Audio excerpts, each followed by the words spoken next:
The Hinterkaifeck murders. 100 years ago, on a remote farm in Germany, 6 people were brutally killed. No one was ever arrested. No one was ever convicted. And even today, no one knows exactly who committed the crime. But what makes this case truly terrifying is what may have happened after the murders. Because evidence suggests the killer didn't leave. Instead, they may have stayed on the farm for days. This is the story of the Hinterkaifeck murders, one of the most chilling, unsolved mysteries in history. In 1922, the farm of Hinterkaifeck sat alone among the fields and forests of Bavaria, Germany. The nearest neighbors lived nearly a mile away.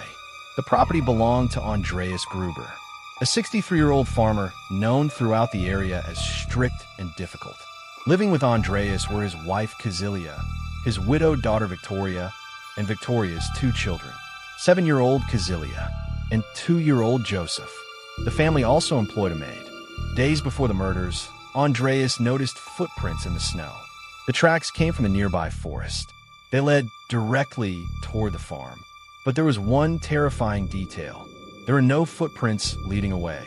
Someone had come to the farm, but apparently they had never left. Soon afterward, Andreas heard strange noises coming from the attic. Late at night, footsteps seemed to move above the family's bedrooms. When he investigated, he found nothing. Then a set of house keys mysteriously disappeared. No one could find them. An unfamiliar newspaper also appeared on the property. Nobody knew where it came from. The strange events disturbed Andreas, but he never contacted authorities. Life continued as normal, at least for a little while. On March 31st, 1922, a new maid arrived at the farm. The previous maid had quit months earlier.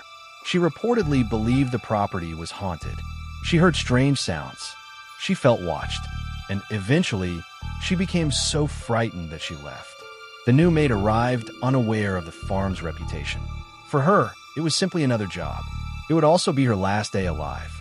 As night fell over Hinterkaifeck, darkness settled across the fields. Nobody realized they were living their final hours. Sometime during the night, a killer struck.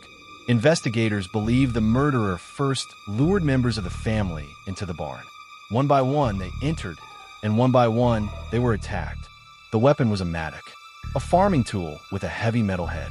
The blows were devastating. Andreas Gruber was killed. His wife was killed. Their daughter Victoria was killed. And young Cecilia was killed. All inside the barn. But the horror didn't end there. The killer then entered the farmhouse. Inside, 2-year-old Joseph was murdered in his crib. The maid was killed in her bedroom. Within a single night, 6 people were dead. The entire household had been wiped out.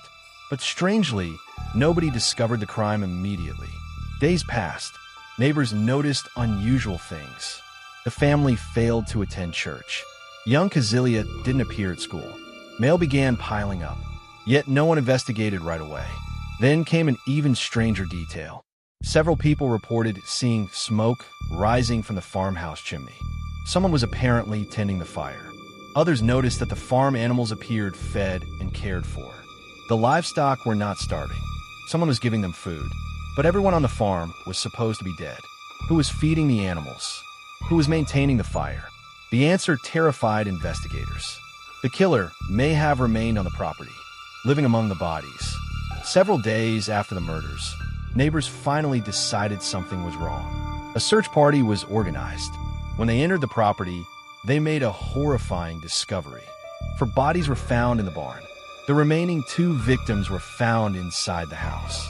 The scene shocked even experienced investigators. This wasn't a robbery gone wrong. Money remained on the property. Valuables were untouched. Nothing appeared stolen. If theft wasn't the motive, then what was? News of the murders spread rapidly throughout Germany. Soon, detectives arrived at Hinterkaifeck. The investigation became one of the largest in Bavarian history. But right from the beginning, problems emerged. Hundreds of curious villagers wandered through the crime scene. Evidence was contaminated. Potential clues were destroyed. Some people even handled objects before investigators examined them. By modern standards, it was a disaster. Yet detectives worked tirelessly. They interviewed neighbors, family friends, travelers, anyone who might know something. And many theories emerged. One of the first suspects was Carl Gabriel. Victoria's husband. Officially, Carl had died years earlier during World War I, but rumors began to spread. Some villagers claimed they had seen him after the war. Others believed he had secretly returned. According to this theory, Carl came back to find things had changed. Arguments followed. Tensions grew, and eventually, violence erupted. It was a dramatic theory, but there was a problem. No evidence ever proved Carl survived the war. Investigators could never confirm the rumors. Another suspect was a local neighbor. Many detectives believed the killer knew the farm extremely well. The murders suggested familiarity with the property. The killer appeared to know where family members would be. They knew how to move around unnoticed. And if they truly remained on the farm afterward, they clearly understood farm work. This led investigators to suspect someone from the local area, someone who knew the family, someone who knew the routines of the farm. Then came an even more disturbing possibility. What if the killer had been hiding on the property before the murders? Remember the footprints. Remember the attic noises. Remember the missing keys. Some investigators believe the murderer may have secretly lived in the attic for days, possibly even weeks, watching the family, learning their habits, waiting for the perfect opportunity. The idea sounds unbelievable, yet several clues seem to support it. Food appeared to have been consumed, noises had been reported overhead, and strange events began long before the murders occurred. If someone was hiding there, the family may never have known. Imagine sleeping in your home while a stranger watched from above. It remains one of the most chilling theories in the entire case. As the investigation continued, detectives interviewed dozens of people. Potential suspects appeared and disappeared. Witness statements conflicted. Rumors spread throughout the region. Everyone seemed to have a theory, but nobody had proof. Months passed, then years. The case slowly began to grow cold, and yet the mystery refused to disappear. Newspapers continued discussing the murders. Researchers revisited the evidence. The public remained fascinated, because despite all the investigations, one question remained unanswered. Who committed the Hinterkaifeck murders? As years passed, the mystery of Hinterkaifeck refused to fade away. Books were written, documentaries were produced. Researchers continued searching for answers. Decades later, a group of German police students re-examined the evidence. Using modern investigative techniques, they reviewed the case from beginning to end. Eventually, they identified a likely suspect. But because of privacy laws, the name was never publicly released. Even then, the conclusion wasn't strong enough to officially solve the case. And so the mystery remained. Today, more than 100 years later, the Hinterkaifeck murders remain unsolved. The farmhouse itself no longer exists. It was demolished shortly after the crime. Very little remains of the place where the murders occurred. But the questions remain. Who left those footprints in the snow? Who made the noises in the attic?